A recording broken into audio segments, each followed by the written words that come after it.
What do you want to talk about first? Well, I was figuring that you'd have a topic to bring up, I don't know. but I was honestly, I think the most basic one would be how you been. how I been? Oh, chaotic. Well, I Yeah. guess since this is sort of an anniversary podcast, I should talk about the state of the channel first. It kind of got delayed there for a little bit there due to the my Kami Let's Play. It kind of got a little delayed there because the microphone was bad. You could hear it in the first couple episodes, the popping noise. It's not too bad if you turn down the volume a little bit. You can't even really hear it, but it's still annoying. And Well, it thus, I means you're need a. using it a lot. It means you're using it a lot, though, and that's good. Well, what it is apparently the microphone's just out of date. That's why I discovered while looking it up. Oh, oops. Old drivers in the microphone ain't matched up with new drivers in the computer. Well, So guess who's got a new microphone? That's me. nice. I got my taxes back. I was like, you know what? Microphone. That's what I'm spending my taxes on. Damn, I owe in this year. Oh, shame. That's right. You gotta Yeah, claim your zeros, Joey. Let the money. Let the government take all your money. yeah. I owe about $300. Oh, that's not too bad. Not like mom who claimed five and was like $1,500. Yikes. Yeah, no, nah, nope. You have two kids? No, I don't. No, no.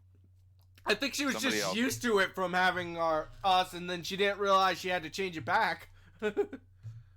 Whoops. Oops. Yeah. So did you hear about how bad Babylon's Fall is? I've heard stories. I wasn't really paying attention to the lead up, so I don't know how much about Babylon Fall to begin with, but It was meant to be an action RPG, but a co-op one, so it was meant to be really interesting and a kind of a like anime meets Anthem, and it ended up being another Anthem. I see. So, Yeah. so it's anime meets Anthem. I think one of my favorite comments for it is like, why does it look like the graphics have petroleum jelly smeared on them? Oh yeah. Well, that's Which is a funny. very good criticism. Yeah, I hear it's like a full train wreck though. Like there's not like anything salvageable. Yeah, no, it's the player base is even garbage. Like sometimes you get like, oh, nice people, almost makes it worth salvaging and reworking. No, they're garbage. It's all trolls and stuff. Oh yeah. At least it has people. Halo doesn't have that anymore. Oh, that's Halo's own fault for releasing. An unfinished game that even when finished didn't quite stack up to its predecessors. I know. Oh, dude, like I'll be clear, Infinite plays better than five. It plays better than five. It is a superior game to five. The problem is the way they were released, not what the game is. So if we're talking just like functional gameplay, I would say it is better than most other Halos. I think just the lead up and the lack of like game modes and all the extra like monetization bullshit that was Well, going on. it's the story elements that make a lot of the other ones better than Infinite, Oh yeah. mostly, and the clean controls make it break around even before that. So the So bottom a line is five big doesn't have thing with great story. multiplayer, and this is something that was a really, I think, what killed it more than anything else is the variety of game modes it had. And the lack of variety in the game modes killed Infinite way sooner than it really probably deserved it. See, I counter that with saying they were too inconsistent with what they already had, because they kept on going back and forth with shit in their game. When they released, before they released it, even when it was just that multiplayer drop on Game Pass, right? See, when it Which, originally by the way, released, at least it had the excuse of not being finished. It was like, oh, this is just pre-stuff. Whatever. yeah, but it was literally only a couple of like months away from being finished, which means it's like past beta. Fair.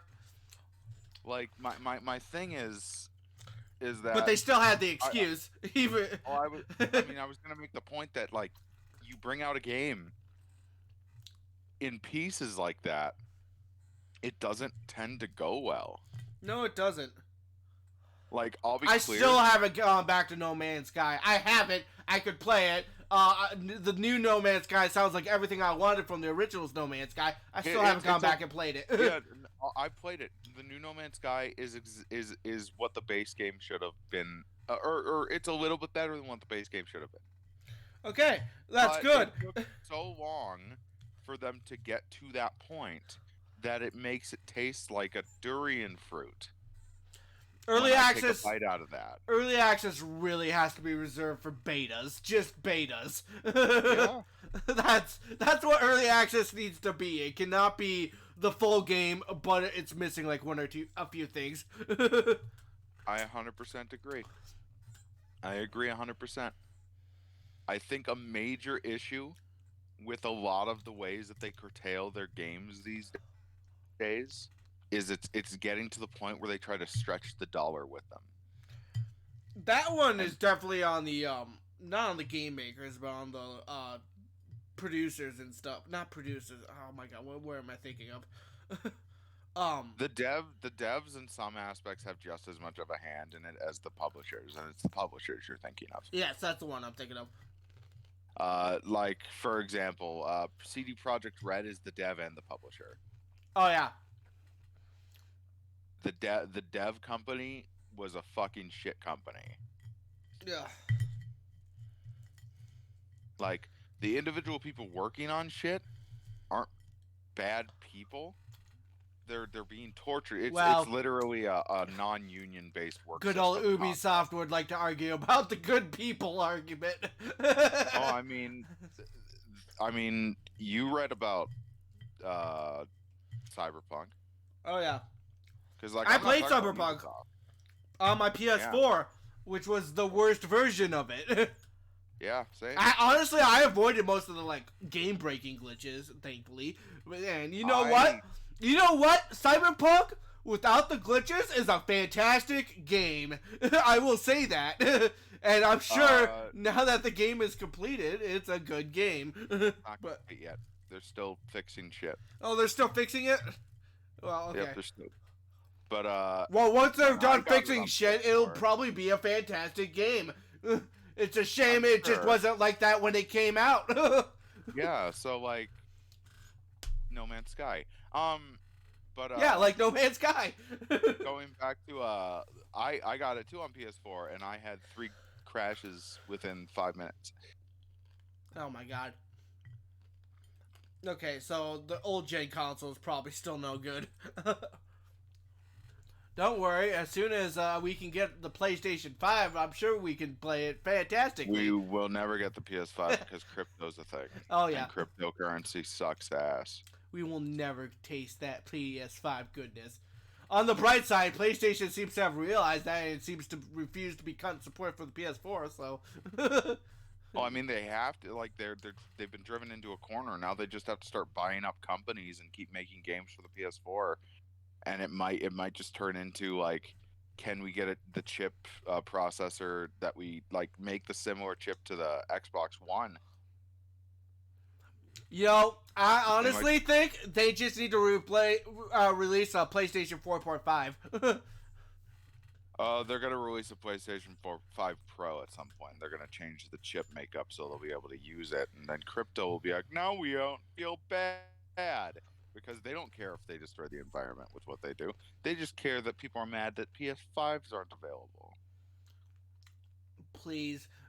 Crypto doesn't actually feel bad. They just don't like the fact that their image is ruined. Yeah. That's all it is. They just don't like their image ruined.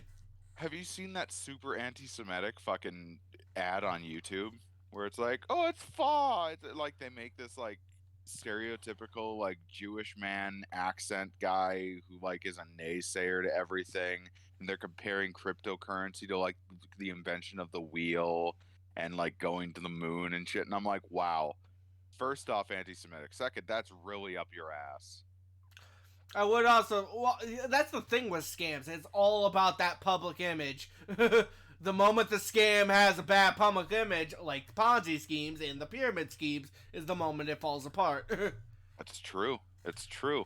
The 58% or about 68%, sorry, of schemes like that is what they make you see. Yes. So as long as they can sell people that they're the next best thing, and they can make it seem like it, as long as they can keep their head above that water, the good publicity water, as long as they can keep their head for just a little while longer, they make that little bit of extra cash before eventually it crashes and they cash out and leave and move on to the next scam.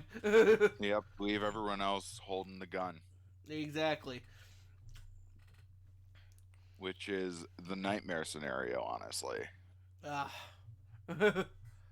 But it's not unlikely that is the normal case of thing, because like the bottom line here is this is the evolution of capitalism. This is what happens. People are like, oh well, this is freeing for the people, and it's just another fucking Ponzi scheme to make another group of rich, angry people. So, somebody probably would ask you, man, how can people be so dumb to fall upon that? But I think you gotta remember that one thing I always think about when thinking about how dumb people are. Think of how dumb the average person is and realize that 50% of people are dumber than that. So, yeah. It's just, you gotta understand. There's a lot of really stupid people out there.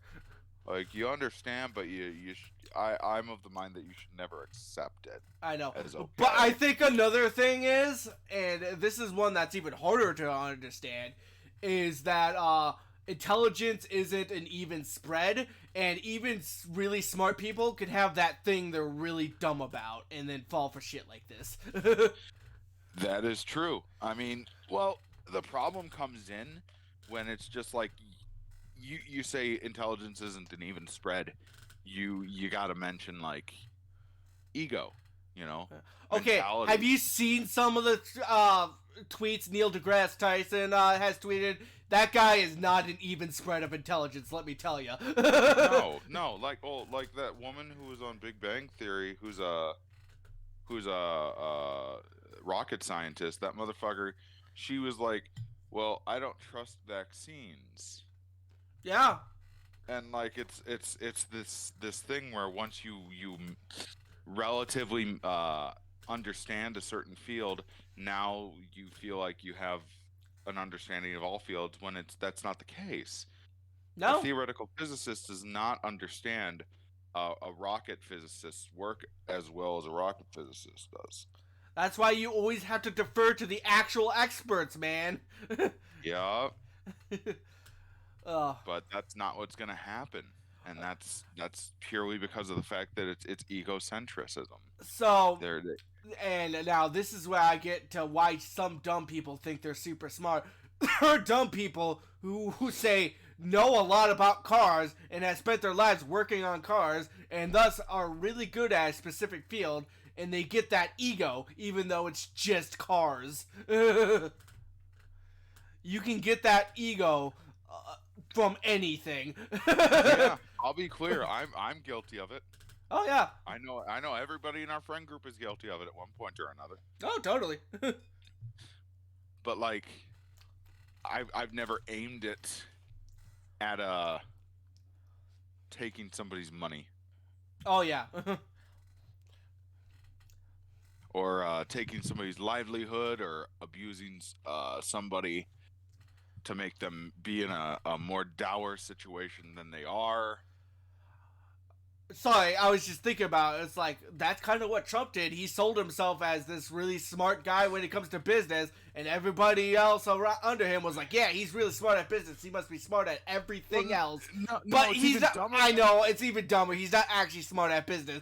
But it's like... No, he didn't sell him as being good at business. He sold himself as being the guy who fucked over people, Ugh. being bad at business, being good at scamming, and everyone was like, that means he won't scam us. It's even dumber. It's literally the dumbest thing I ever witnessed. He'll be scamming for us, not against us. That's what they thought. Literally what my parents would say. It's like unironically the case in their minds is like, well, if we have a scammer on our side, he won't scam everybody if we put him at the top. Yes, he will. He's a scammer. Yeah. Oh no, he's not gonna scam everyone. He has friends he'll help get billions of dollars for. Yeah. I mean, sure, yeah. Like, they're called the 1%. He'll not scam 1% of us. Yeah, that's the big thing here is that, you know, when he's like, oh, well, I won't take those deals that they have. And I'm like, yeah, you will. You're in debt. Ugh. Fucking, yeah, you will. You have a gold fucking toilet. You know, it's when they say he's a shrewd negotiator. Meanwhile, I'm just like, he just says yes or no. That's it. And that's not negotiations. Yeah, no. They're like, oh, that just makes him strong. No, that makes him an idiot. Yeah, no, the only reason he's considered a solid negotiator is because he learned how to blackmail. Yeah, he can blackmail. Oh, yeah. Real good negotiator. It's awful. Ugh. If you use blackmail in negotiations, you are scum, and you are you prove veritably everything that is wrong with a capitalist system by existing. And that may sound like really fucking dour and dark, but like, bottom line is like anybody who's used blackmail has profited off of somebody else's suffering. Oh yeah. That's why it's called blackmail. Not happy-go-lucky mail. Yeah, so they can eat the whole dick. Yeah, well. Just eat the entire ass dick. That's a shame. Oh well, let's move on. So, you see the new Pokemon trailer? Yeah, it looks good. Yeah, it looks pretty good. I'm into it. Actually, I don't think it looks good. It looks exactly, in terms of graphics, it looks exactly like Sword and Shield. I already told you that if it was like graphically, if Sword and Shield looked better the way it was, I would be fine. If they had more Pokemon or if they changed the way the gameplay played, it would be fine. But graphically, it does look a lot better than Sword and Shield. Oh no! I paused at the tree, and I'm like, that's the same tree from Sword and Shield. Yeah, that's called asset flipping, but that's their asset. They're allowed to flip it. So I know, but I'm just like, you know what? It still looks like an awful tree. No. See, the thing is, back in Ocarina of Time, that tree looked great. The light bloom is better. The Pokemon shading is better. You basically just cherry picked. Yeah. And I know you did because you hear it. Okay, I think the environments look about on par with Sword and Shield so far. No, they're better. Like the shading has been better. The night and day cycle with shading is better. The Pokemon's 3D scaling look is better. Like the HD environment looks a lot better. Obviously, the texturization is in the style that they want, I guess, which is Pokemon-esque, cartoony. That's what Arceus showed. Oh no, us. cartoony is fine. Actually, I think it's a little weird because I saw the Survivor and you can see the scales on Survivor. I think that's almost a little too much. Well, so you're flipping now.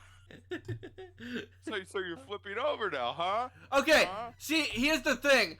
I would want them to like keep the Pokemon looking cartoonish and not realistic, and then make the environments look better at this point. The environments look great. The tree I don't think was so. Samey. The tree was samey, but as I said, the shading's better. The water ripple effects are great.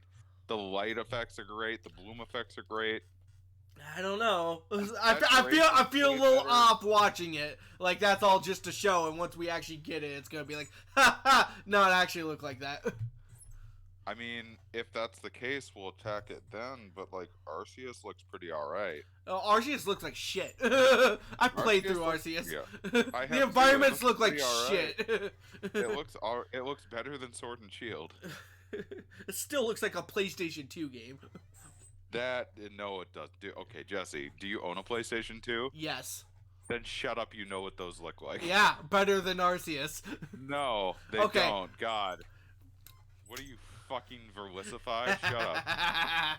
Oh, okay, that's an insult. Do not compare me to him. Don't be fucking all about, Gen 5 isn't a good generation. Being all like that. Gen 5's a great generation.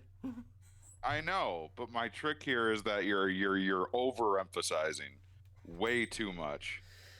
And honestly, we just talked about cartoony graphics as a factor, and that's what Arceus chose to do, and they did it pretty well, and the environment still looked fun and good. They may not have looked like Seviper's scales, which I guess you have a love-hate relationship with. It feels like it's gone to Detective Pikachu levels on that one. Which, mind you, Detective Pikachu looks great, but it was a realistic environment, so it's like, all right, fine. Okay, so I think the problem here is that you're never going to be happy because they're not gonna do. There is no middle area between those two. It's like you're not happy with one, you're not happy with the other.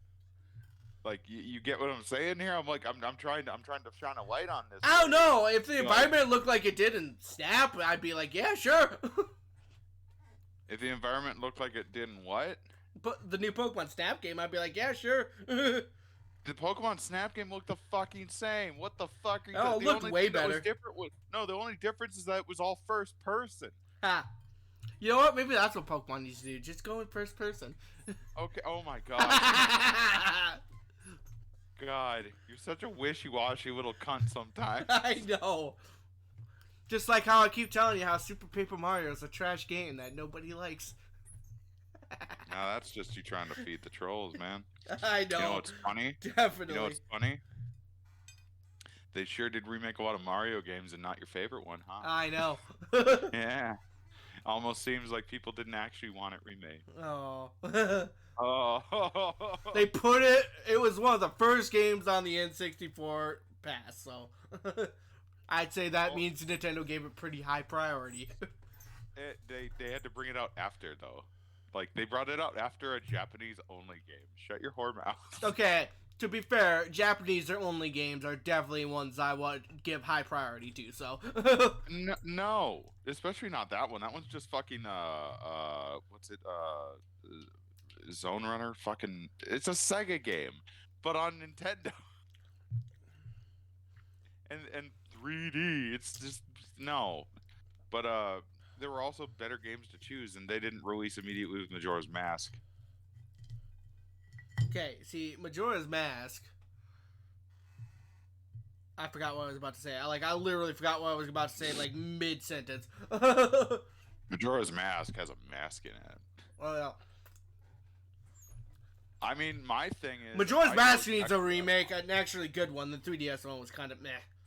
I need 3 games released on the virtual console right now. Okay, I need 1 for the SNES and 2 for the 64. I need Terranigma for the SNES because I love it. I would love to play through it. And then I need was the not Goemon a fan. Games. I know because you don't know culture. Okay. And the Goemon games for the 64. Oh yeah, no, those would be great. Yeah. Especially the Japanese only one, Mr. Japanese only games don't get priority. Those aren't Japanese only. Those were sold in America, you dingus. Okay, one of them was barely sold in America. No, they both. What the fuck does that even mean? Hey, they sold it here, but they only got a little bit of money, which means it wasn't really sold here. I'm like, what the fuck even? Shut up. For the second 64 one, wasn't that one like... Great Adventure sold just about as much as the first one. Huh. Yeah. They're about the same pricing if you look them up for like buying them in packages. Wait, isn't that the SNES one? No, dude, they sold the SNES one first, then they sold the 2 64 ones here. And then they were going to make a GameCube game and they stopped. because interest wasn't really there because they were going to make it serious. And that kind of killed the whole radio star.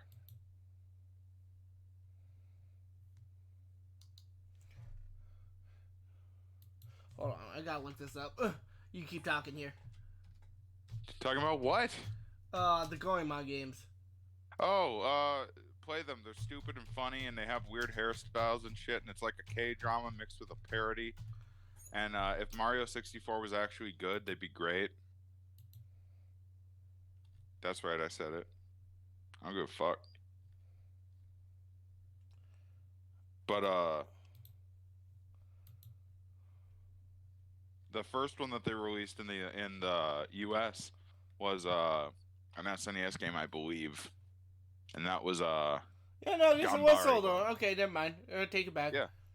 That's right, you do. Don't fucking step to me. I know my shit. Okay, well, you know, sometimes you don't know your shit. Yeah, I gotta step to you so that way we can fold in and increase your shit knowledge for credibility for everyone in it.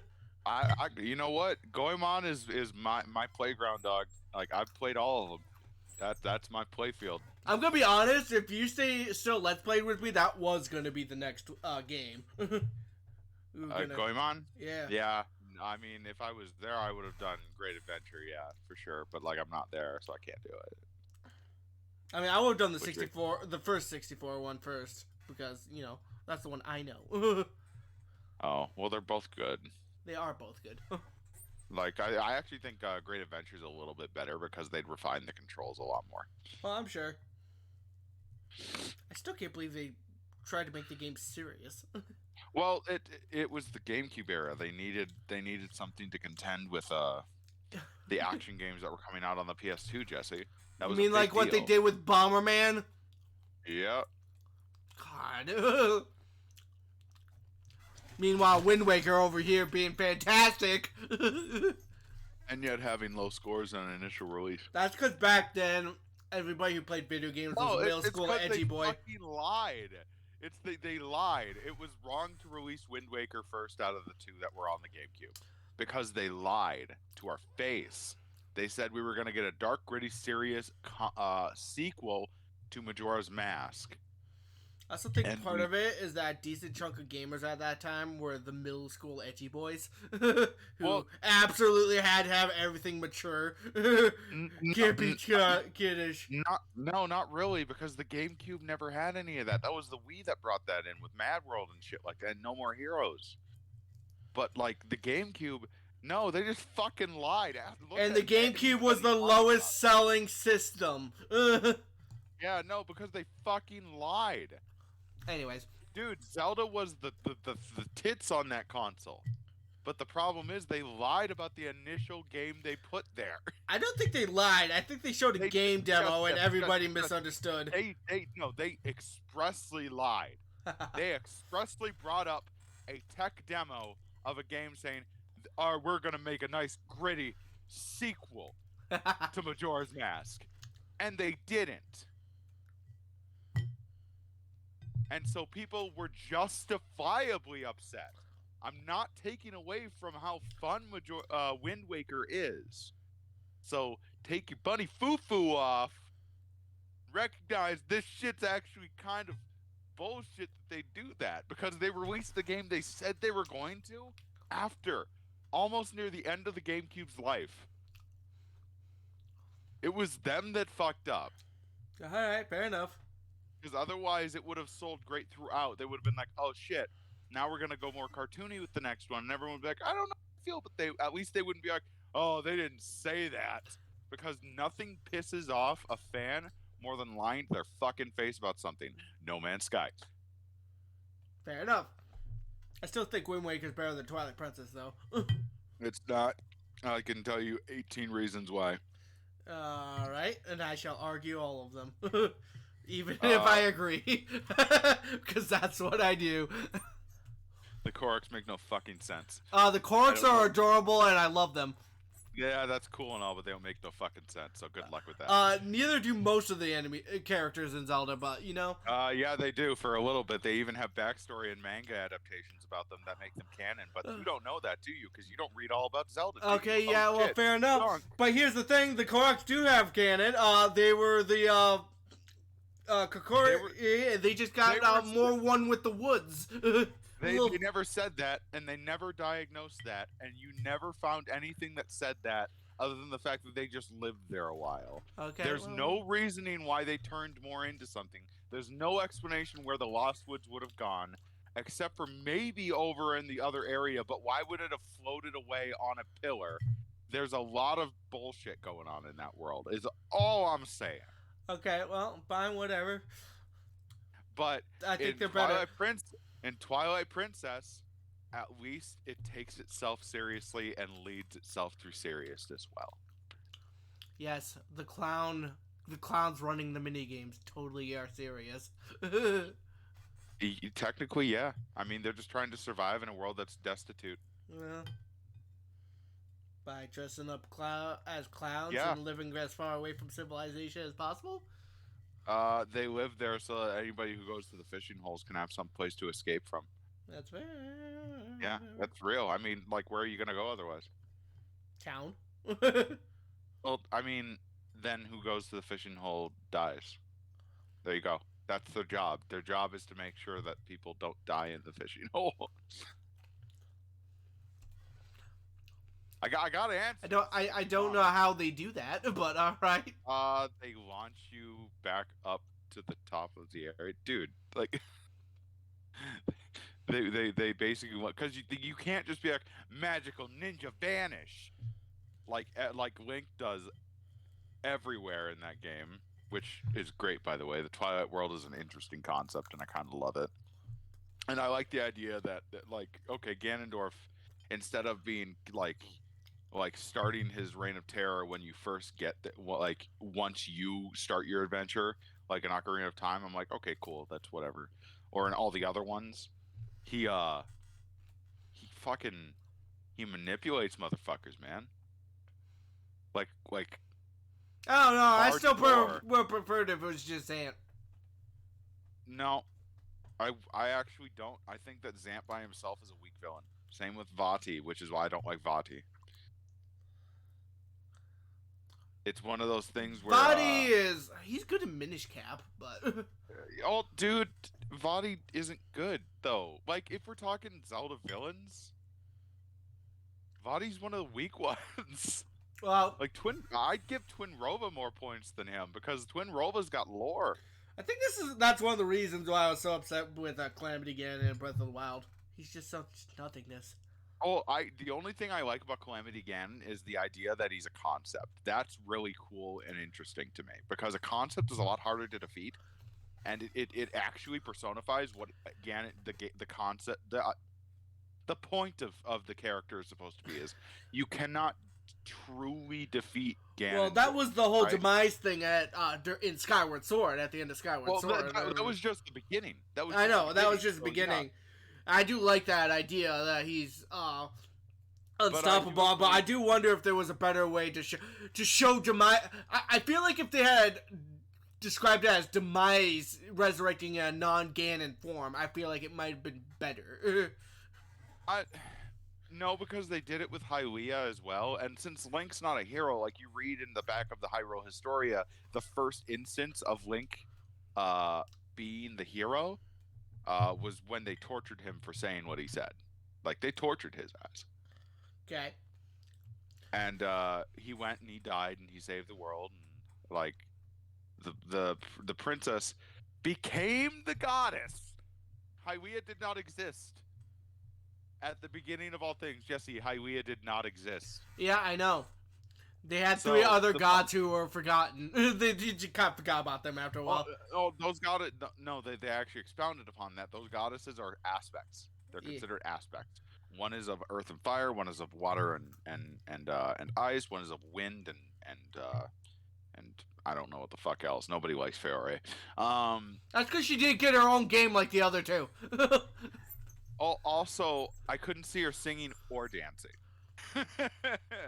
That's my issue. Buddy. She can play an instrument. She can play the drums. She can play the drums. Hi, Link. Oh, hi. But yeah, no, it fucking.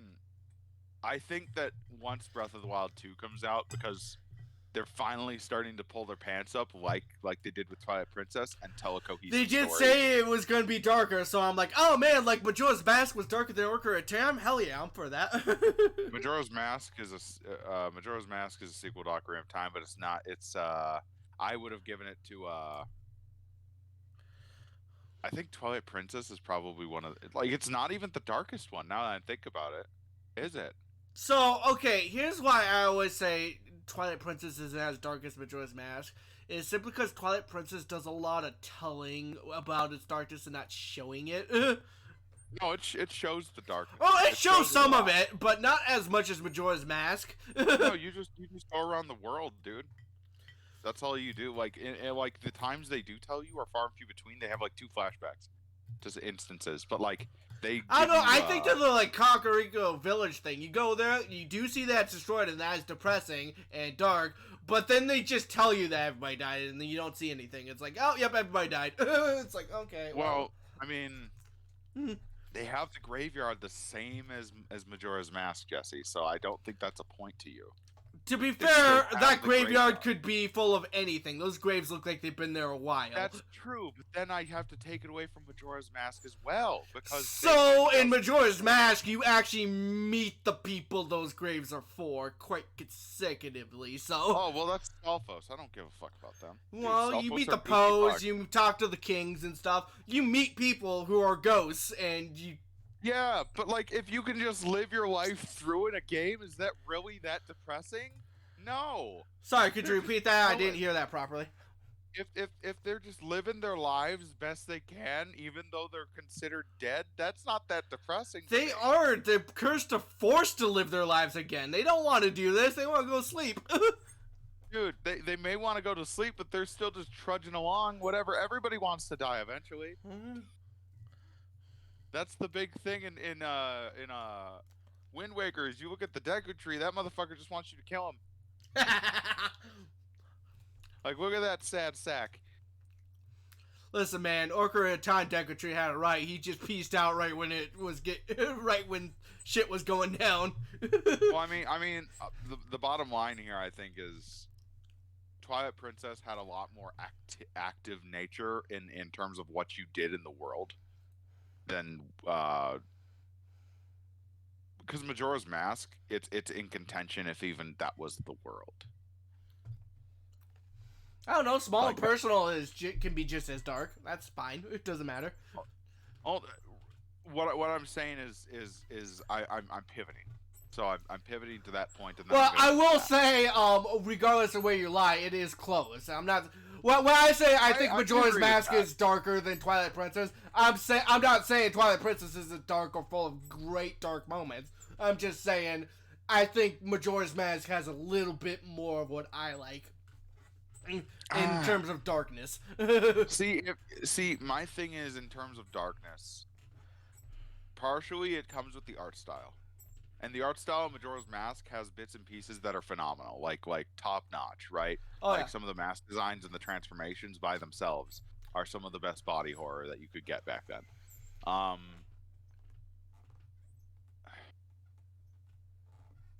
A lot of the architecture in Twilight Princess, like, have you ever stopped and just looked at some of the architecture? It's all kind of weirdly depressing. It's really even in the woods it was kind of dour. Like even the music where it's like it just feels unnerving. Well, I think what Majora's Mask has is a lot of the environments are grimy and dirty. It's got that I don't want to say it's. I would disagree. I actually think their coastline is better than Ocarina of Time's. Well, the coastline isn't that grimy and dirty. Well, aside from the plot where the ocean's grimy and dirty, but you're told that one, not shown it, which is a problem. You also go in the water dungeon, and it's a brighter water dungeon than the last one. I don't think color is necessarily antithesis to darkness, though. Is a weird thing. Certain types of colors, shocking types of colors, can be antithetical to a darker atmosphere, and that is specifically why I pointed to the water dungeon in that game, because those pipe colors were shockingly colorful, and they did not bring a dour color to the setting. Whilst if you went to the water temple in Ocarina of Time, which is not fun to play through, but It was definitely moist. No, I'm joking. it Jesus Christ. Uh, Sorry. you're fine. You're fine. It's definitely more muted. Like muted, you feel a sense of this is both a place of hollowed ground to a certain people, but it's also got a lot of sadness in it. That's the word. Like when you travel through a dungeon, You need a feeling of sadness to it. That's fair. Yeah, like that. I'm trying to think. There was a really good example of something that was super colorful but still like dark and sad. I'm trying to think of it because that's where my like, oh, color isn't exactly antithesis of dark the and Majora's sadness. Mask itself is a perfect example of Yeah, that. It can work together. It can. Like the color scheme. The mask Majora's itself Mask is super bright. color. Yeah.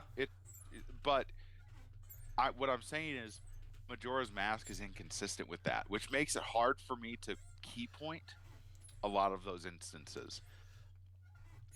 But then for me, I go back to Twilight Princess. I see, okay, I get told everybody gets turned into spirits when the Twilight comes in. Okay, sure. But then everybody's living their lives like normal. I'm like, okay, this doesn't seem so bad. no.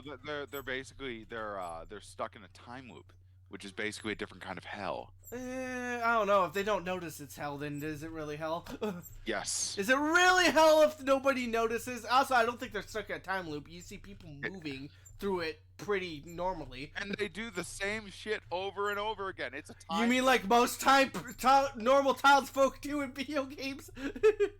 I mean, bottom line is, this one was supposed to make their towns diverse and eclectic, but they did not.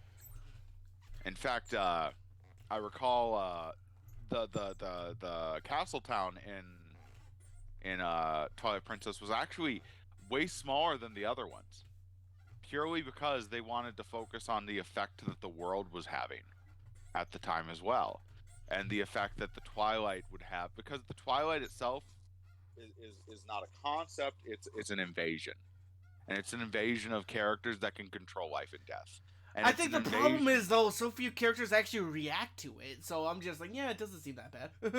but it obviously is, because they can still harm you if you can't see them. Think of it like this: they're SCPs, motherfucker. Oh yeah. Just because you can't see them doesn't make them awful. I don't know. I guess it's just a matter of it's that telling but not showing thing again. So it's like, you can get told something is harmful a million times, but until I see it mauling someone, I'm like, eh. Okay. You hold on one sec, because I'm gonna counter that real quick. The first time they have somebody harmed by one of those things, they couldn't see them, and they didn't say that they couldn't see them. They just showed that they got hurt, and they're like, what did that? The exact thing you want was the first instance of it happening. I guess for me, horror games where the monster never actually can harm you just have no effect on me. I guess is what I want to say. So, right. I'm one of those people where you can tell me something is scary all you want, but until I'm actually like scared by it, it's not scary. Right. I get where you're coming from with that. I mean, listen. I could crack the skull of a child right now. Does that mean I'm a dangerous person? No, I'm a I'm a noodly arm who could get his ass beat by just about anyone, except for children. So that's a really bad comparison. Like, you're obviously dangerous to children. I'm dangerous to children, but I'm not dangerous to you, and that's kind of where the disparity comes from. It's but it doesn't, because you said you're not a dangerous person, but you are, because even if you're dangerous to one person, you're a dangerous person. I guess. Well, you probably just won't feel it from me is the thing. Just like I don't feel it from the various monsters until I see it happen to me. Till something happens that's like, man, I should be scared of these things. There are certain monsters in the game that drive that fear, and that's a big thing in a lot of horror-based Zelda games. Or horror-based enemies in Zelda games is like, You know, one thing I will give to the Re-Deads, they will paralyze you and make you helpless, and then they're scary as shit. Doesn't matter how loaded up you are, they will temporarily paralyze you and be scary as shit. I honestly have no idea why you didn't bring up Ocarina of Time. Oh yeah, Ocarina of Time's scary as shit. When you were mentioning undead people, Oh because yeah, like they have those those. Re-Dead can't talk; they're literally just undead corpses. So here's the fun fact. I can't remember where it was revealed. Oh yeah, it was revealed in an interview. Those weren't actually corpses. They were just monsters summoned by Ganon. Which is stupid as fuck. That pisses me off. No, that's the American that deflates translation. it. No, it's the American translation. They had to change it. It was corpses in the manga. I suppose.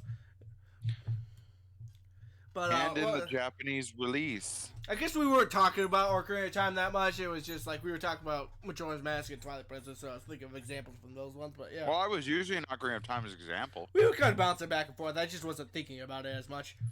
I mean, that Shadow Temple, that was some awesome shit. If we want to talk. Shadow Temple's pretty good. I mean, and then I think about like other monsters in Zelda that are usually terrifying. A lot of people are terrified of those floor masters and wall masters. Well, you know, you can't really defend yourself against them when they jump at you and take you to the entrance of the town, huh? Your dungeon, huh? Screw up with them. It comes back to fear is subjective, you know? Oh, yeah. But I definitely think Twilight Princess was one of the magnum opuses in terms of, like, looks and, like, cohesive stories and characters they added. Like, Midna is phenomenal. Oh, Midna's great. Yeah. And compelling, and the first time a character other than Zelda actually expressed interest in Link and everybody wanted it to be there. I don't know, people like Malin.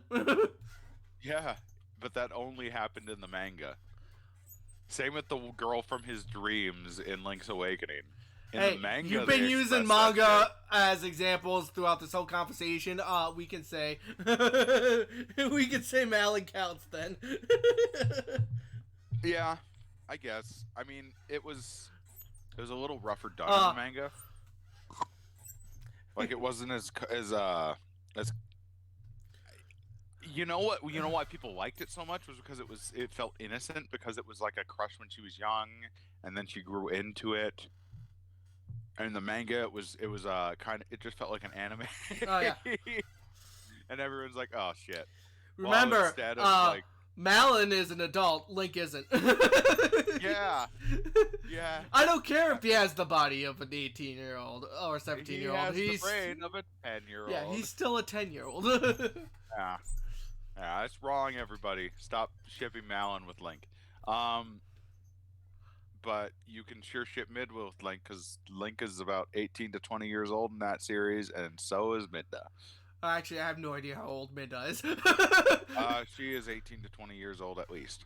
Is she? Does the Twilight World have different like time zones? It's like I'm not 100% sure, but I know that the time gauge is at least 18 to 20. All right, fair enough. I will double check for you right now because I know you're gonna want to know. I need to know the stats on this one.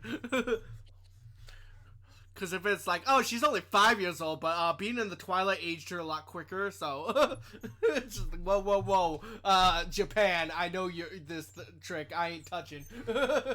She's 18 to 19 years old. Gotcha. Around Link's age. Yeah. And, dude, that was like honestly one of the saddest endings I've ever seen in a Zelda game. Like, legitimately, one of the saddest endings I've ever seen. Yeah, I thought it was a little dumb. I mean, the threat from the Twilight was destroyed. No need to destroy the mirror. No, it wasn't. The threat wasn't destroyed because there could be more oligarchs that jumped to power. Excuse me. This was Ganondorf that did all this. Literally. Right. But all it took was twisting one mind a little bit to do it. Okay. Here's my argument. A little bit. The best defense against people hating each other is unity, not separation. I have a better counter argument. Even with that, Yuga still existed. Even with that, Vati still existed. Okay, What's your point? my Doesn't point matter. is, Ganondorf isn't the only your villain they've separatist had. ideals do not please me. That's fine, but like the fact that other villains exist disproves the fact that Ganon is the only thing that could make bad things happen in their world too. You go to the dark world, you get Yuga. You go to the white world, you get Vati. You go to their world, you get Zant, and Zant probably would have done the same shit, or something would have led to it eventually. Without Ganondorf there, Ganondorf just sped it up because he wanted to come back. The bottom line is, there's always some evil schmuck. Okay? There's always some evil shit. Yeah, but here's the thing: since they're separate, some evil schmuck can find some way to open it up again and turn them against each other again. How? Magic. Then Listen, show your if work magic or opened up the portal once, it can open up the portal again. Just because the current tool to do it is gone, doesn't mean that... The gate's been gone for 15 years. I think it's done. I think we get it's it. done.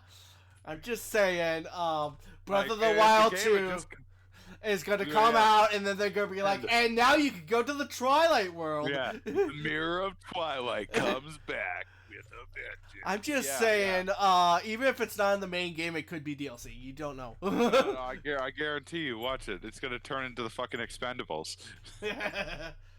Fucking Link's coming back with Tetra. Oh shit, she doesn't look cartoony anymore. Isn't that the plot of Hyrule Warriors? The plot of Hyrule Warriors goes to different multiversal universes. I know. Keeps the cartoony people looking cartoony, which is really weird to me, by the way. Like, I get it, but like, I kind of wanted to see what Tetra looked like in normal scale. I guess they couldn't make it look okay because it would look dumb.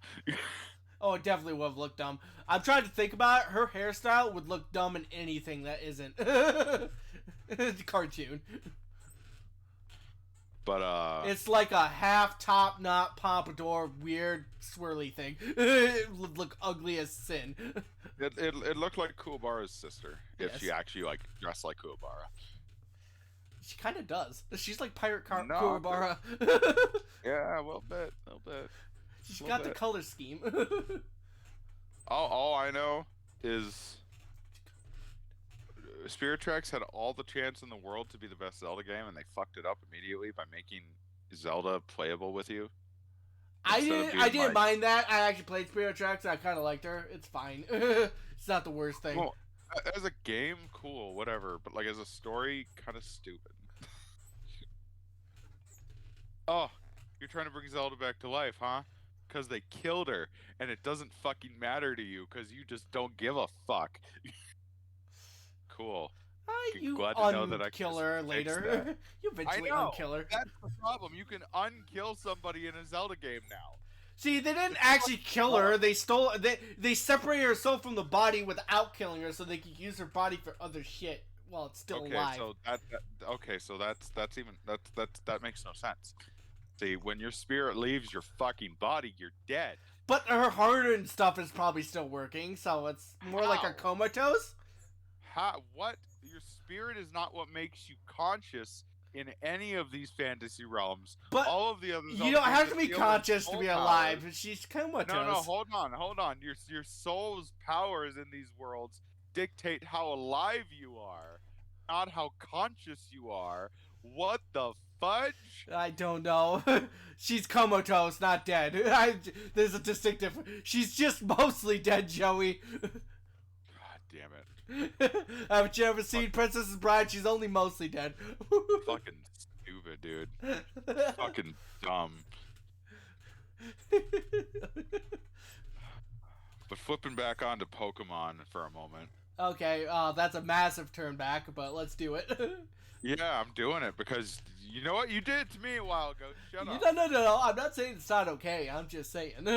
Compared to what I've done, that one was like, whoa, man. You flip politics and cryptocurrency to fucking Pokemon. Shut up.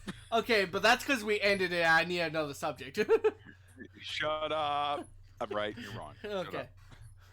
But no, seriously. I think the world looks interesting in the new one. I think the Legends series hopefully will continue Oh my god. because Okay, next Legends is Legends Unova. I'm all for it. see, I'm not for Unova. I'm for Kanto Johto mix. Kanto Johto mix would be pretty solid. I think it'd be the best one. Be the biggest world you could play with, It would be pretty good. and it'd be There's a recognizable lot of shit. old shit in Kanto Johto that would be pretty cool to deal with too. Dude, you could fucking be there when Ho makes Ante Raikou and Suicune. What would other be Pokemon fucking games dope. have a lot of ancient shit that might be interesting? Not Unova. Uh, Kalos I has some don't wanna cool stuff. Dude, go back to the Kalos War when shit was. They gotta be willing to do it though, and I Yeah, don't I think know. they are. They gotta be willing. Ugh. Dude, next Pokemon Conquest game. Come on, man.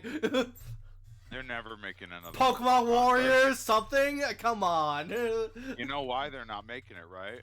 Why? Because around that time, after all the side games they made, all 3 Rangers games, Troze, Dash, You know, all the things that sold Pokemon. fantastically and people loved.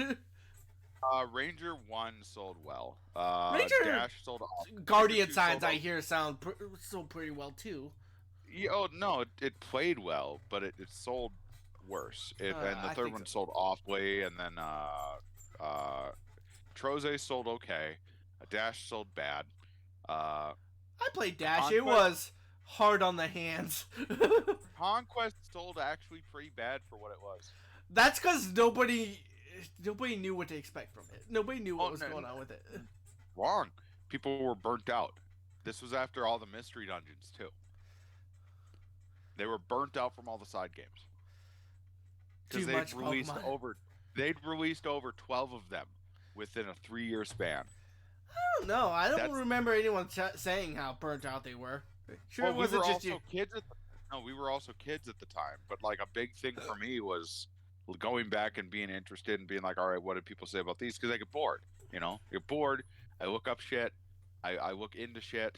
I'm like, all right, what did this sell? Because you know, I just like knowing the numbers. Sometimes. You know what I think it was? I think it's because there were so many of them. As kids, we couldn't buy them all. So. Well, it was attention span. That's a big thing with game series that we're like, oh, why didn't that continue on? You know, like Fossil Fighters was pretty good, but it couldn't keep going because we died out of it. You know, we got burnt out.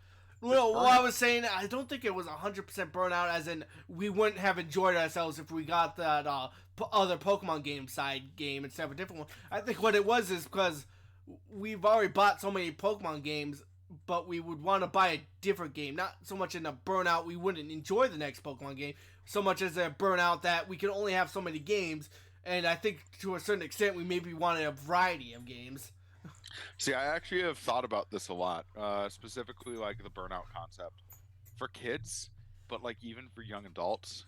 A big thing is when they get a lot of something that they're not used to. Like Pokemon, we know of as it gives us the main series games, and then you have a couple side games, right? Oh yeah. Okay, so for a while that was the way it would go. Like, remember back when Red and Blue and Yellow came out? And we had pinball and trading card game, right? God. That was it. You've never played? Have you played the advanced pinball games? Oh yeah, they're great. Oh yeah. But like, my point to that is, they released them sparingly enough. And then, think of this for a second: 3 games every game period on your handheld specifically, because we've only been talking about handheld games so far, right? Like, to be fair, most Pokemon games are handheld games, so yeah, I'm not including Coliseum or Stadium. God, we need another Coliseum. Damn it, Coliseum. I need more Stadium. More Stadium. Yeah, that's great. Okay. I want the minigame, dog. Battle Revolution is fantastic. They just made a few mess ups that make it hard to deal with. Battle Revolutions is bad because they lost a lot of the charm. Like a lot of the charm. A big issue I had with it was they didn't allow me to play the game on TV. Okay. That was the thing that was a staple. Second, where are my minigames? Third, they didn't have their own unique, interesting campaign where you fought like a castle and you got a Pokemon if you did it. Like it gave you a Mewtwo. There was also the way that you could go to the stadium and do trials, but like they were interesting trials. Like the Little Cup had fucking Scyther, and that Scyther was your bane. That Oh Scyther yeah. was your enemy because Unless you Scyther's a use badass. Scyther, you could use the Scyther. Oh, Utilize him. utilizing the Scyther against the Scyther is actually a really bad move. Yeah, because your Scyther's always worse. Yeah, but like that's what I mean. Is that's why I love the Pokemon Snap game because they brought back what was great about Snap. It should have been on the Wii U. Should have been. They had the right controller for it. Yeah. Well, to be fair, you could do basically what you wanted with that controller with the Switch controller too. So. I guess it's just like the Wii U was made for it. Yeah. More so like. Yeah. Same No, with, I like, understand. Fatal Frame and all that. But Dude, Fatal Side Frame, you game. can only see the ghost if you put your screen up and. Super good. That'd be But, amazing. But these side games, 3 per period, right? Right. And I just mentioned to you that period that they got burned out. 12 in that period. Yeah. That's a lot.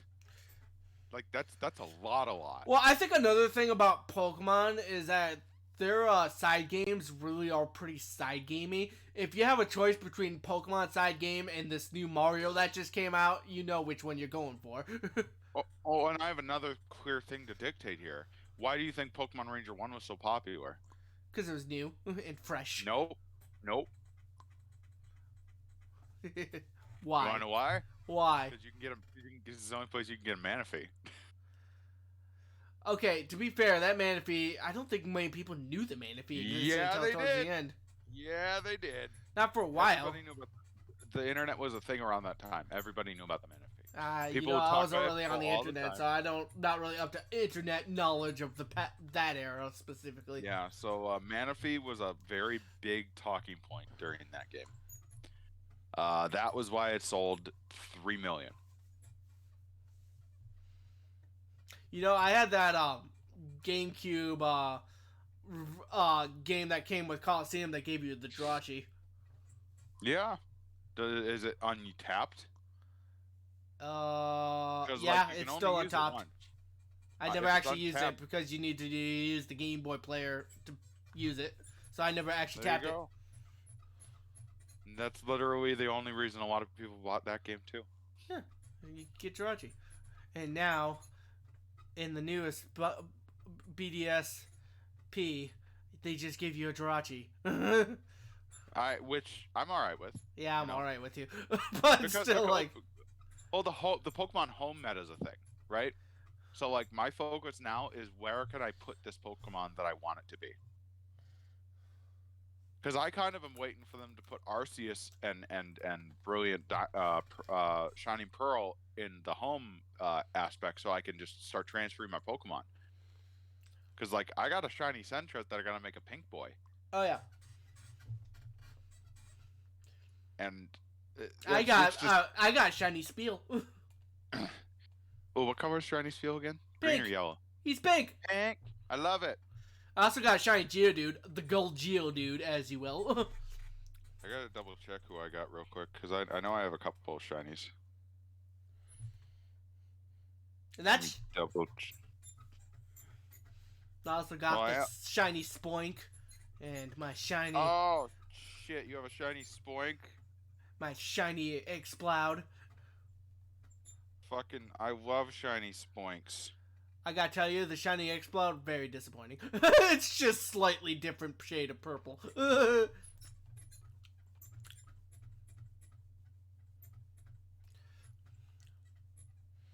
What other shiny do I have? I can't remember. Oh yeah, I have a shiny Frostlass. That one has a Have pink a- ribbon. I have a shiny. Well, a lot of my shinies are actually in my other games right now. But I have a shiny Leafeon. I have a shiny Incineroar, and I have a shiny Sentret in my boxes right now. Shiny Incineroar is pretty good. I actually don't like Shiny actually, Sentret. That one's just yellow, isn't it? No, wait, that one's pink. We just talked about it. Oh my god. yeah. Oh, it's because it has to evolve into a pink boy. It evolves into a pink boy. Big boy. It becomes. I'm super thinking fucking old cute. school Sentret, which was green. You know, Furret turns into a pink boy. Let me go double check in Arceus because I have a couple shinies in there. I got a shiny Ponyta in Arceus. I'm proud of you. I know. No, Arceus is where I have the Geodude and the Spiel, which, I can't take it out. Not yet. It's still fresh. Just give it a bit. Probably. I don't Yeah. know. It has Well, different they said that- mechanics, so they probably just won't bother. No, they will, dude. Bottom line is somebody hacked it so you can catch the Regal Pokemon, and they were able to capture them and keep their icon in the Pokeball screen, which means that they're programmed to be able to do that. Oh. So that tells me that they'll be able to do that much. I have a shiny Golduck.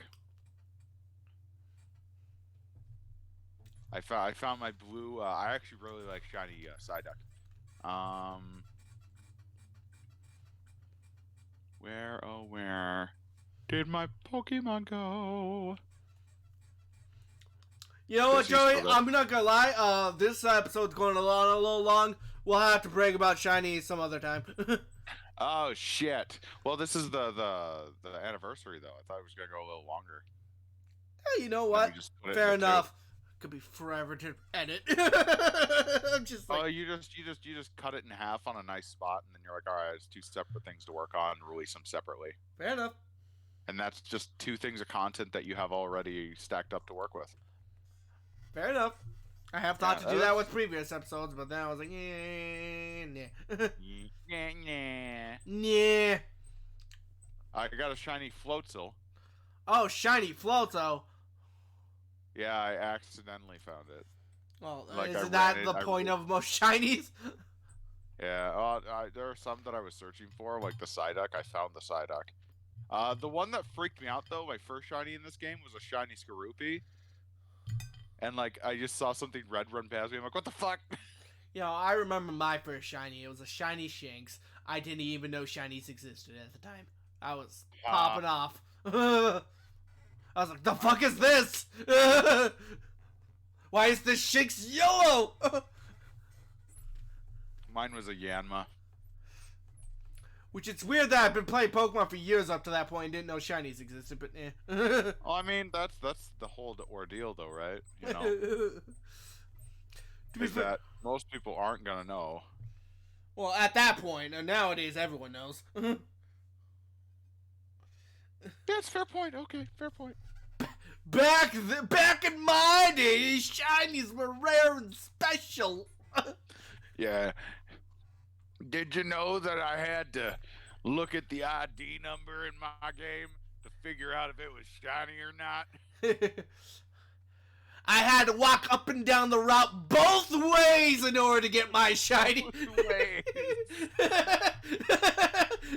I couldn't just stand in one spot.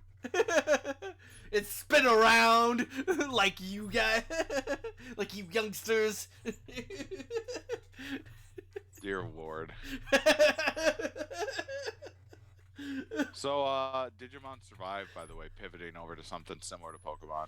Oh yeah, Digimon's almost done. What are your thoughts on what they've shown so far for it? Man, it definitely looks like Pokemon Conquest. Sorry.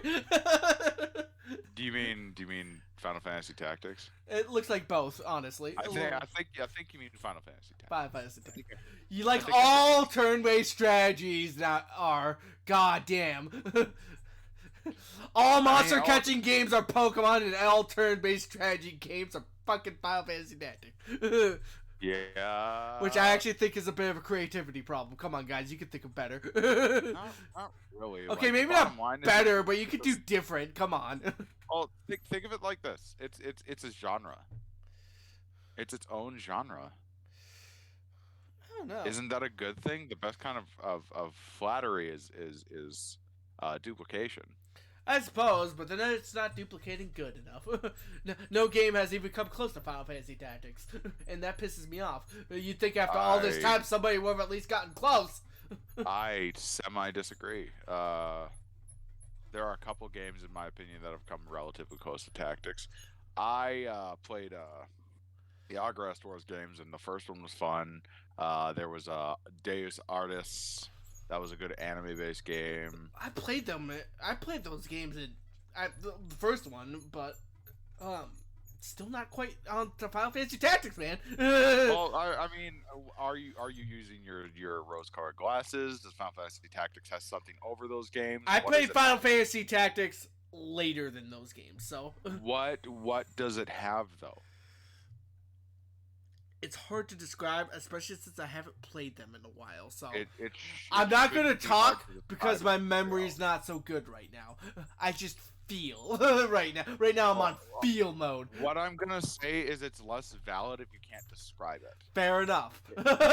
You know what? I'm going to end this conversation now because I also know my brain's not working properly. You know what? How about we talk about Final Fantasy Tactics A2 and Triangle Strategy, because those are two games I do have good memories on. Triangle Strategy is pretty good. It is pretty good. Unfortunately, I feel like it's not as good as Final Fantasy Tactics A2. Yeah, it is. The extra in terms of gameplay, make it really good. The extra aspects that they added to it make it a far superior game to any of the like, sorry, you're gonna have to be more specific as to what extra aspects. The governance, dude. Are you kidding me? The thing that they fucked up in Fable 3. The governance. The governance aspect. I love it. It's what I want. In Triangle Strategy? Yeah, you can govern shit. Where you basically just have a bunch of people who are like, yo, we got two choices, you pick one and we do it. Yeah. Not really governing. I don't mind it. You just make a decision. Yeah. Okay, Jesse. I want you to think real hard about what you just said. How's that different from, I don't know, Fable? Because Fable's decisions, it didn't matter what you picked. It was always the same shit that you got to. Actually, Triangle Strategy's endings all feed into each other, except for the golden one. So yeah, actually, Triangle Strategy at the end, they literally just ask you a question, and that's your ending you get. Feed in and exactly the same are two different things. Okay. Let me put it like this. At the end of Triangle Strategy, they'll ask you a question, and then that's the ending you get. Unless you did a very specific route, which point you can do the golden ending. What I'm going to say right now is Tactics A2 may have aged well, but there are a plethora of games that do it better. God Wars. That's better. You know, they were talking about, what was the mech game? That got announced recently that was getting remade. Oh my god! I don't remember, but I know Relayer is one with a similar. Because I know it's not Mech Warriors, but Mech Warriors as a turn-based strategy is very different from Final Fantasy Tactics. XCOM is very different from Final Fantasy Tactics. You could do turn-based. XCOM 2 is garbage. XCOM 2 is great. Yeah, I like how you after they updated it and fixed it. Back to our earlier conversation. It's not fixed. It's still got the issues with the percentiles and the bullshit the bullshit percentiles. The original all XCOM games have that. That's okay. That's garbage. Fire Emblem has that. Fire Emblem has that.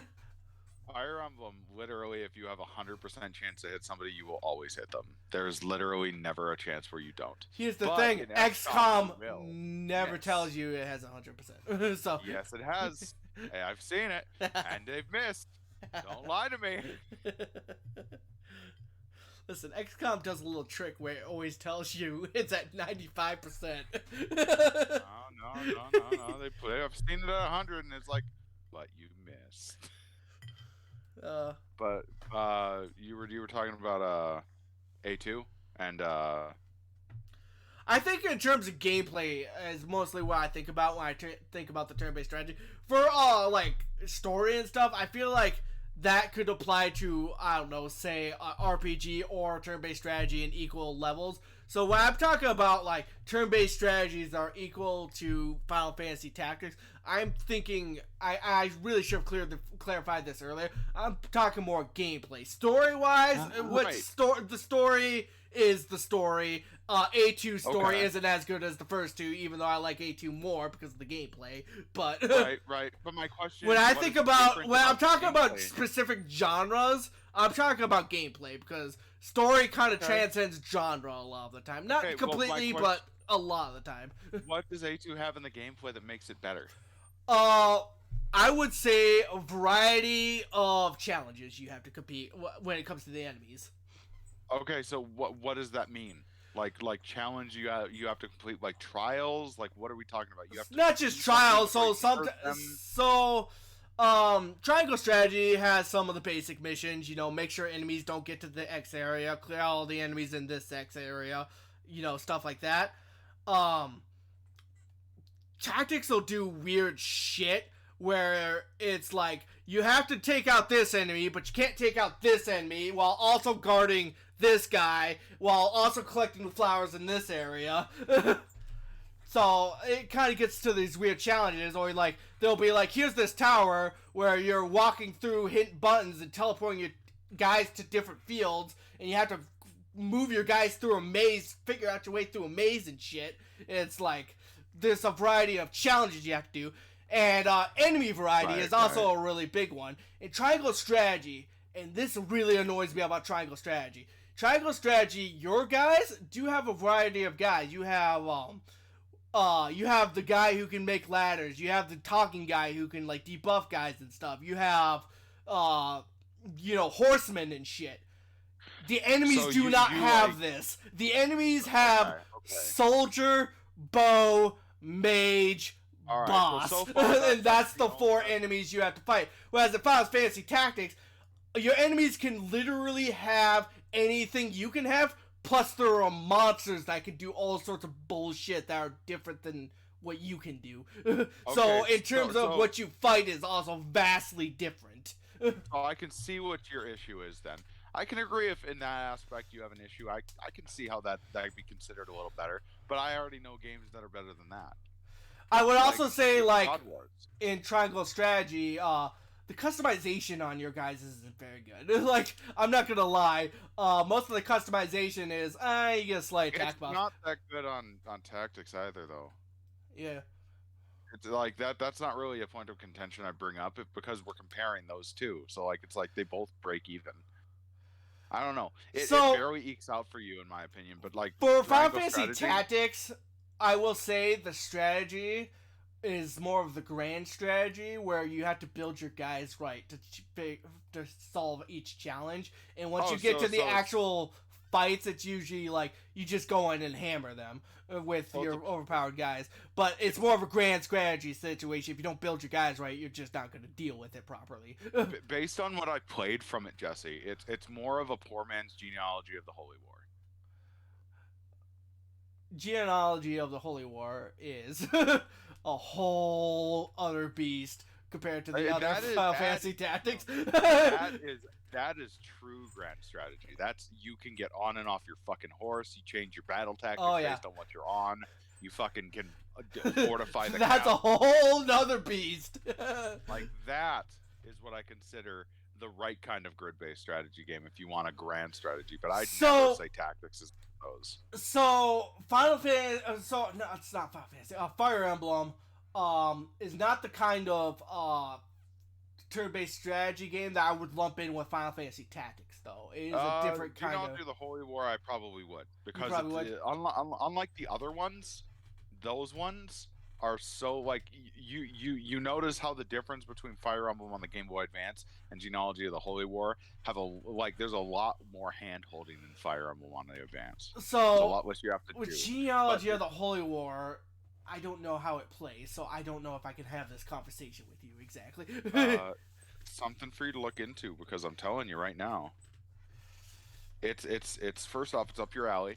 Does it play very differently from other Fire Emblem games? I'm guessing. Yes. Okay. It plays so basically you still have the grid. your characters can be mounted or unmounted. So basically, like, you're not confined unless you're like heavy as fuck. Any foot running character is gonna be left behind, so they're good for fortification. You have characters that are good for one thing and other characters that are good for others. Like if you have a general in Fire Emblem, Jesse, what are they good for? They're good for taking hits, right? Well, as long as it's not magical hits. Oh, as long as it's not magical hits, right? Yeah. If you have a paladin, they're great for taking magical hits. But bottom line is, you know how you have different stages and like you just get one set stage each map. Yeah. Okay, the stage expands as the story on the stage develops. So basically, I'll complete one objective, and then the game will be like, and then now there's another objective way over here on this other section of the map that just got revealed.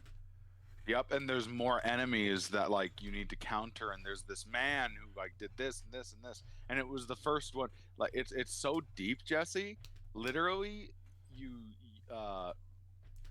you know how Awakening had like your children come into the mix with time travel? Yeah. They didn't do time travel with this one. They just did generational shit. Fair enough. But I it's heard really that's good. the one that. Well, Awakening, as people have described, took a lot from other games, and that's where Awakening got its idea from. But that one is that's what I consider grand strategy. If like that's borderline like a step away from RTS. Like it just needs to be like flip the switch and they could make it an RTS if they wanted to. That's how close it is. This is weird, and I've always wondered what a Fire Emblem game would play like if it was more like Advanced Wars, where you didn't care as much about your troops. Like you can just build troops at certain buildings, like in Advanced Wars. I've always wondered what a Fire Emblem would play like if it was more like that. It would just be that, but horses and shit. Yeah. I don't know. It'd lose a lot of its personality at the very least. I don't know. Actually, we need more turn-based strategy games like Advanced Wars. We don't get enough of those ones. Like Advanced Wars is okay, but you also simp for it really hard, so I gotta be careful what I say. So with Advanced Wars, I think, and this is something weird I always think about strategy games. Games with permadeath I actually don't like because it kind of limits your strategies to a certain extent. No, it doesn't. It basically forces you to have the best strategy possible. Yeah, it forces you to have the best strategy possible and limits your options to doing more goofy fun shit. So unless you want to do goofy fun shit, and then you'll just do the goofy fun shit. At which point your guys die and then you can't win. So it's like yeah, you can. Only 2 people are not allowed to die, and that's the main characters. That's like every game ever, Jesse. No.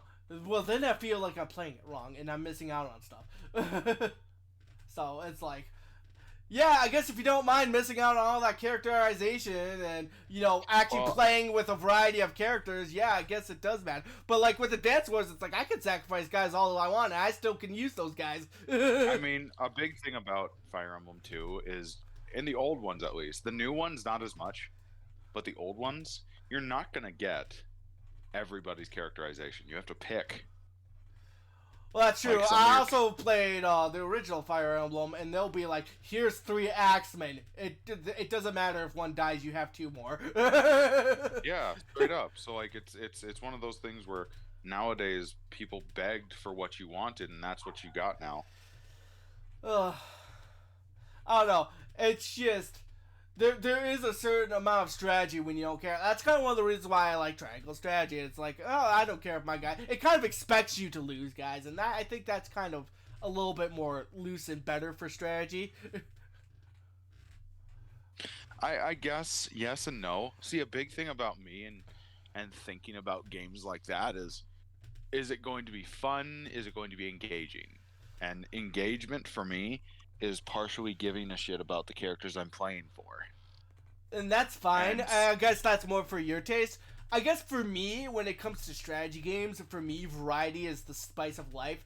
And when you make permadeath a thing, you kind of make turtling a dominant strategy that you have to do. You have to play carefully, and that's kind of, for me, remove some of the variety of, I want to play not carefully. I want to be loosey-goosey with my strategy. See, I think I actually kind of disagree, purely because of the fact that, for example, on the hardest stage of Radiant Dawn, the castle reclaimant for Olyncia, Yeah.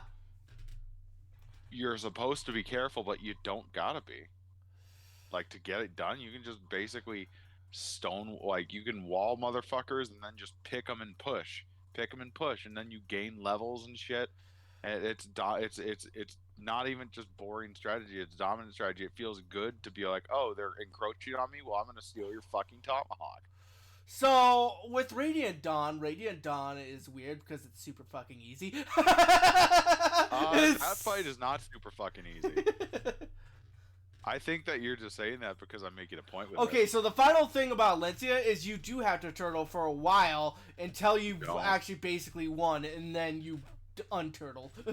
Yeah. You have to be careful, or else you die. You don't have to. No, you don't.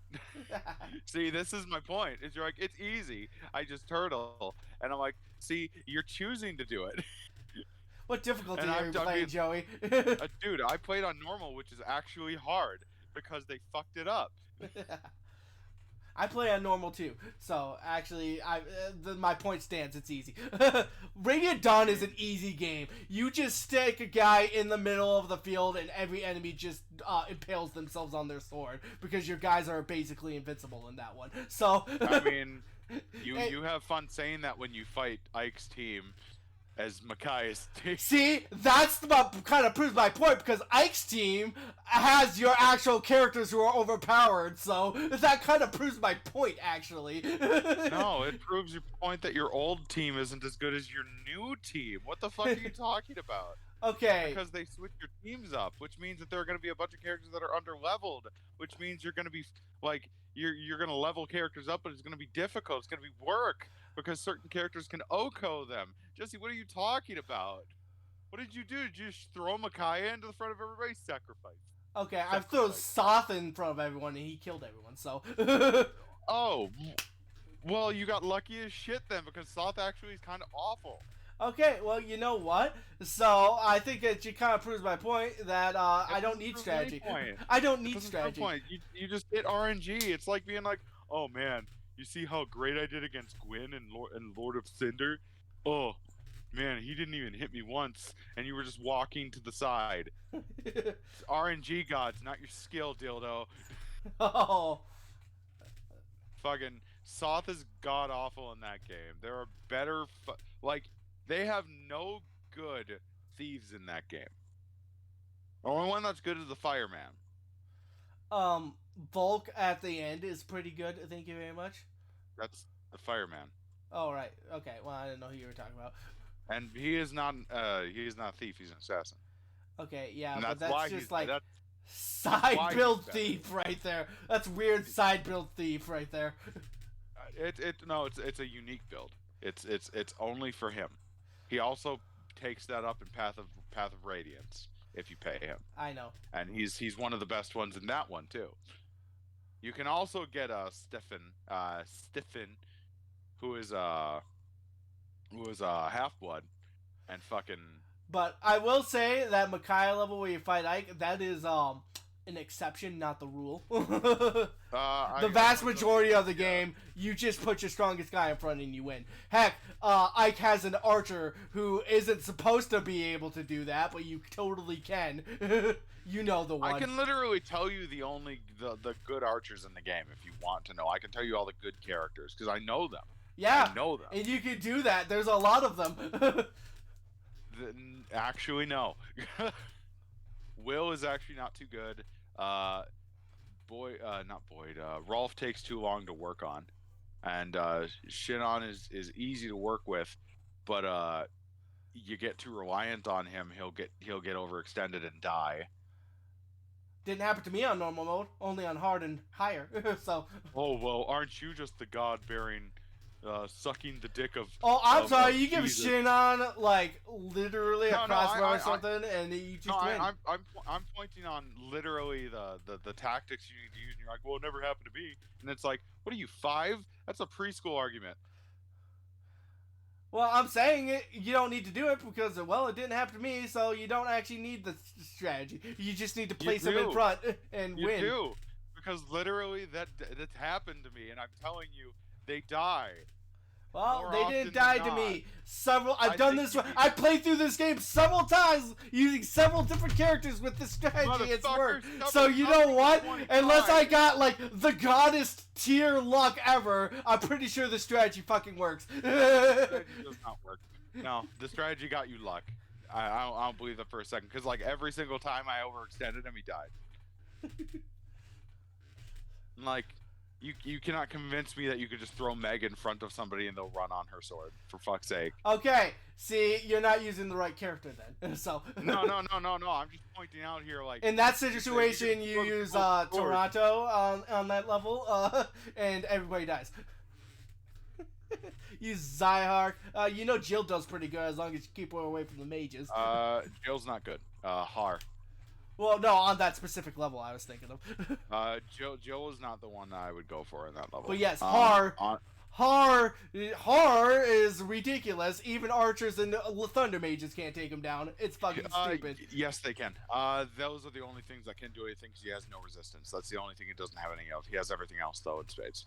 Yeah. That's hard. Literally stick him in front unless there's a mage right there. At which point you use Ike or something. Yeah.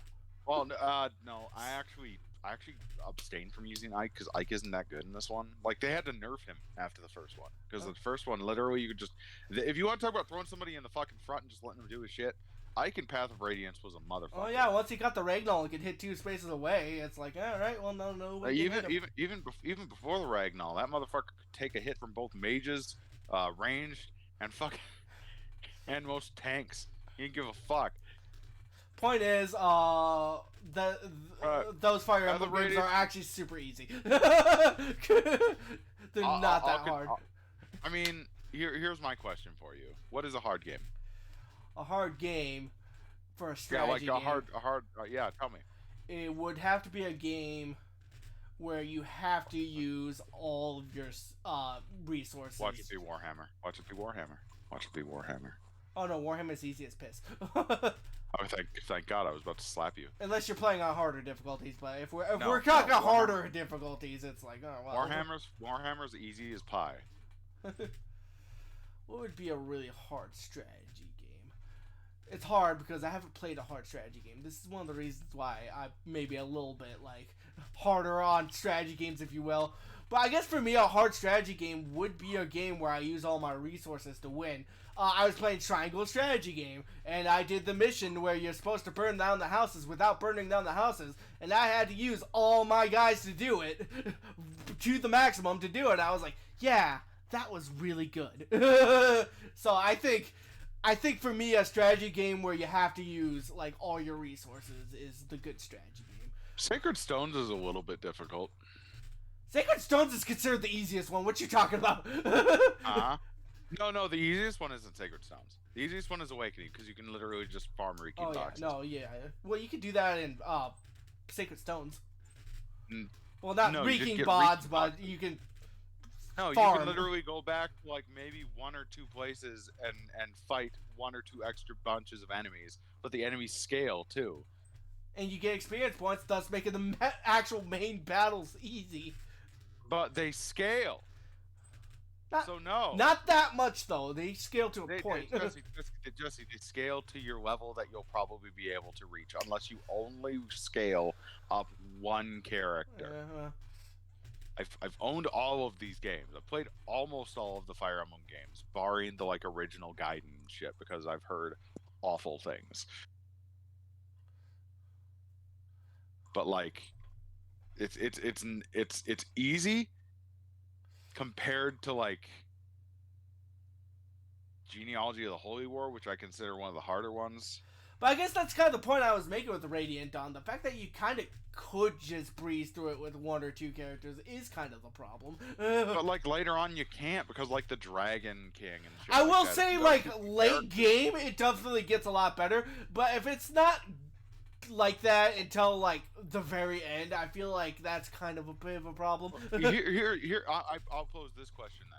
If you focus 1 or 2 characters for a majority of the game, and they only give you 1 or 2 characters that are able to be at the levels of those characters you had, you basically have 4 characters near the end, and you have to take on some characters that can almost OHKO you even at max level. What will you do? Because you basically soft locked yourself. See, I wouldn't know because I was never in that situation, but I bet you. Right.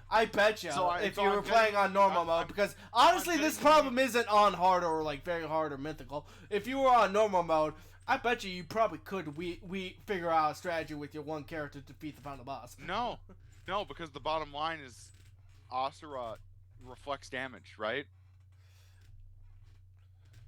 She reflects damage, and her wisps come at you on the side alongside it. So she can one-turn you if you're not careful, if you have too few characters, because you just have to outlast it sometimes. Especially if your characters are underleveled. I don't know. So I remember the first time I did it, I didn't have, like, I didn't level up Micaiah, I didn't level up Ike, I didn't level up, like, most of my characters. I pretty much just had Shinon and, like, one other character, and I won. I bet you had more than you think you did, but you just focused heavily on two. I think that's kind of it, so, like, you can pretty much just focus on a few two, and as long as your other characters are just sort of leveled, they're fine. well, what that means is they're adequately leveled. So you did. Yeah, I don't even think they need to be adequately leveled. I think they just need to be enough to actually knock out one of those easily killed wisps. Okay, so that's adequately leveled. Because that means you can deal damage to Ashura. I suppose, but adequately leveled in Fire Emblem feels really lower than what could possibly be happening. That's because Fire Emblem spoiled our asses, man. It's easy. Dude, you want to know how high level I got everybody in fucking 3 houses on my first fucking day? Oh, yeah. Like, everybody was a masterclass before the first major fight. I think Fire Emblem 3 Houses, I never actually finished 3 Houses simply because I kind of got bored from being over-leveled. I was too powerful. I got bored from being too powerful. and that's what you asked for. You know, earlier in this conversation, you're like, man, I just wish I had more freedom in those games. So, here's the thing. With Final Fantasy Tactics A2, there are actually challenges that require you to be that level of powerful. So it's not like it's not like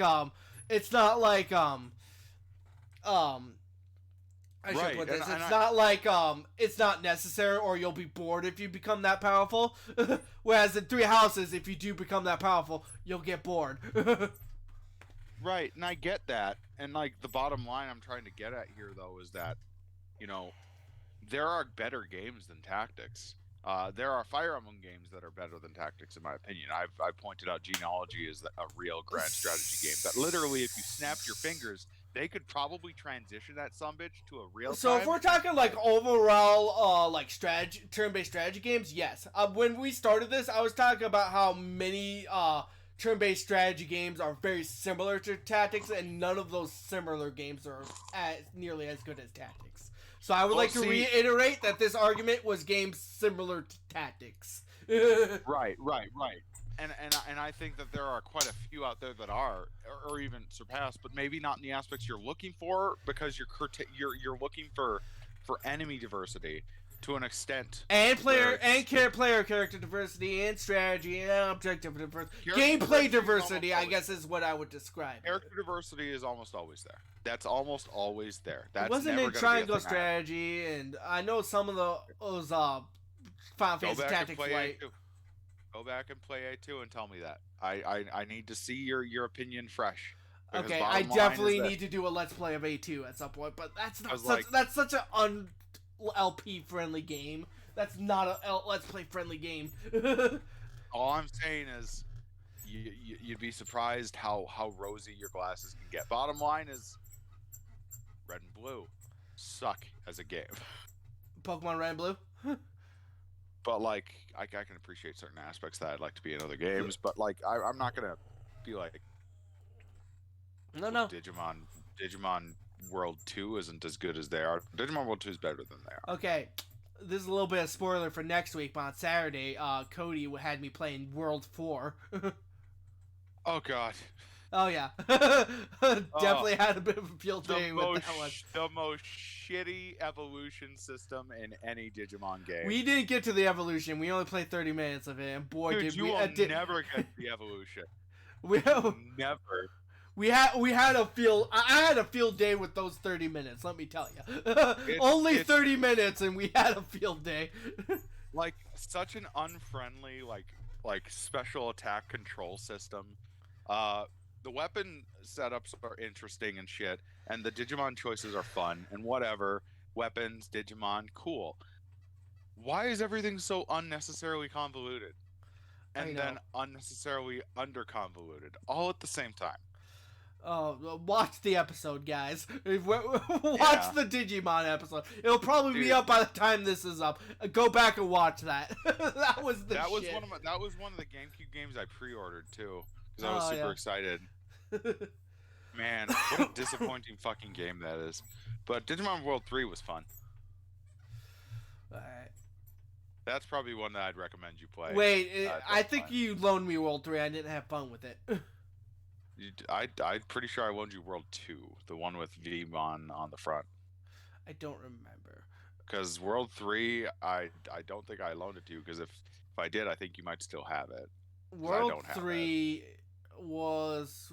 No, I definitely returned whichever Digimon game, because I remember telling you about it while returning it, and how I didn't like it. It was... Whichever one it was the one that played, like... Cyber Sleuth. Can't remember. I mean, both 2 and 3 play like Cyber Sleuth. Damn it. Okay, well, I don't remember. I just remember I didn't like it because it was too grindy, which, as I've learned, seems to be Digimon's biggest problem throughout the whole series. It's Well, it's an RPG. Yeah. Yeah, but even Cyber Sleuth, I was playing it, I'm like, God, this game is grindy. Once you figure it out, like, cause like it clicks in your brain, like how to grind, how to like quick grind, instead of being like, oh, I'm gonna go here to do it. It does. I can just go here and do it. But until it clicks into your brain, you are having the worst time with grind. Well, it's just an RPG before it clicks. Yeah, it's just a basic RPG. Like, it's Final Fantasy. That being said, once it did click, I made all of the best Digimon, and I'm pretty sure I'm unstoppable. Same. I got a team of all the legendary, including the hardest to make one. Did you ever make a Lucemon? Yeah, I have the best Lucemon with the best stats, max stats. Yep, same. I was really disappointed because his main attack gets worse with every evolution. With the first one, he's destroying planets. With the second one, he's destroying one planet. With the third one, he's just shooting light lasers. I'm like, God fucking damn it, it gets worse each time. If I'm being honest here, I just take Shine Greymon with me and just throw his burst mode. You know what? I will say for Digimon, I absolutely love the fact that every Digimon has their one attack that really is just amazing. I love it. They need that, and then you get extra shit to go around it. You know, I don't like the extra shit because it's all really generic. I mean, is there anything else that you'd want them to have? No, because the difference between Digimon and Pokemon is they have one move. Yeah. Sometimes two. You know, I think maybe there was one point where fucking Agumon was like, "Oh, I have a claw attack," and it's like Metal Claw or some shit, and then Pokemon was like, "No." See, that's where I get back into I like my variety in my games that require strategy. But the variety in names isn't there, but the variety in effects is there. That's what I'm gonna I suppose. And is your tactics are still there for it. That's all I give a shit about. And then my special move that does special shit only my Digimon can do, that's okay with me. Because everything else I can use, and then the reason I have that Digimon is their special move. I guess with Digimon, it does feel like what Digimon you have rather than what moves and how you build them. Well, because that's well, think of it this way. All Pokemon have the same fucking moves. You know? And then, like, there's only a handful that have unique ones. Digimon's doing better than they are at this point. Well, if you're talking about unique moves, yeah, I guess. Yes. Because, like, at this point, like, having the same fucking moves, Digimon's about equal to Pokemon. They just haven't made, like, consistent games for fucking 20 years to make more of them. But that's not bad. There's a meat and potatoes to it where it's like, okay, they have, like, the effect of Nuzzle, which is literally, it hits lightly, but it's built to 100% stun. Yep. Good. They have all the moves you need. And then they have unique ones that might do something extra or do unique damage or whatever. I don't know. I think it's charming. I think that it was just marketed poorly. And that was because they were both on the PSP. Anyways, I'm getting a little tired, so I think we're gonna have to end it here. Alrighty. I'm getting tired. It's getting late on my end. It's not as late at your end. Well, it was fun chatting, though. You know, it's fun chatting. Happy anniversary to the channel. Still 0 views. Zero, very little, like 20 subscribers. Woo! Zero channel growth for the year. Woohoo! Happy anniversary.